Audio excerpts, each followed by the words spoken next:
Hello, എല്ലാവർക്കും നമസ്കാരം. ഇന്ന് നമ്മൾ നോക്കാൻ പോകുന്ന വിഷയം ഏലച്ചെടികളുടെ മഴക്കാല മുന്നൊരുക്കങ്ങളെ പറ്റിയാണ്.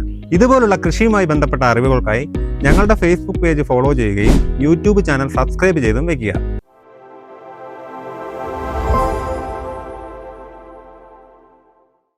മഴക്കാല മുന്നൊരുക്കങ്ങളിൽ ആദ്യമായി ചെയ്യേണ്ടത് ചെടികൾ നന്നായി കവാത്ത് ചെയ്യുക എന്നതാണ്. ഇത് നമ്മൾ അടിച്ചു കൊടുക്കുന്ന മരുന്നുകൾ ചെടിയിൽ നന്നായി പിടിക്കാൻ സഹായിക്കുന്നു. അടുത്തതായി ഏലച്ചെടിയുടെ ചുവട് നന്നായി വൃത്തിയാക്കുക എന്നുള്ളതാണ്. ഇത് മഴ പെയ്യുമ്പോൾ മഴവെള്ളം കെട്ടിക്കിടന്ന് അഴുകൽ, തട്ടമറച്ചൽ പോലുള്ള രോഗങ്ങൾ വരാതിരിക്കാൻ സഹായിക്കുന്നു. അടുത്തതായി ഷെയ്ഡ് റെഗുലേഷൻ ആണ്. മഴക്കാലത്തിന് മുൻപ് മരങ്ങൾ മൂലമുള്ള ഷെയ്ഡ് വെട്ടിമാറ്റുന്നത് വളരെ നല്ലതാണ്. മറ്റൊന്ന്, മണ്ണിന്റെ pH വാല്യൂ കറക്റ്റ് ആക്കുന്നതിന് വേണ്ടി കുമ്മായ പ്രയോഗം വളരെ നല്ലതാണ്. അഴുകലും ഫിസേറിയവുമുള്ള തോട്ടങ്ങളിൽ മഴയ്ക്ക് മുന്നേ നല്ലൊരു ഫംഗിസൈഡ് കൊടുക്കുന്നത് വളരെ നല്ലതാണ്. ഇത് അവയുടെ ആക്രമണത്തിൽ നിന്നും ചെടിയെ സംരക്ഷിക്കാൻ സഹായിക്കുന്നു. കൂടുതൽ അറിവുകൾക്കായി ഞങ്ങളുടെ ഫേസ്ബുക്ക് പേജും യൂട്യൂബ് ചാനലും സന്ദർശിക്കുക.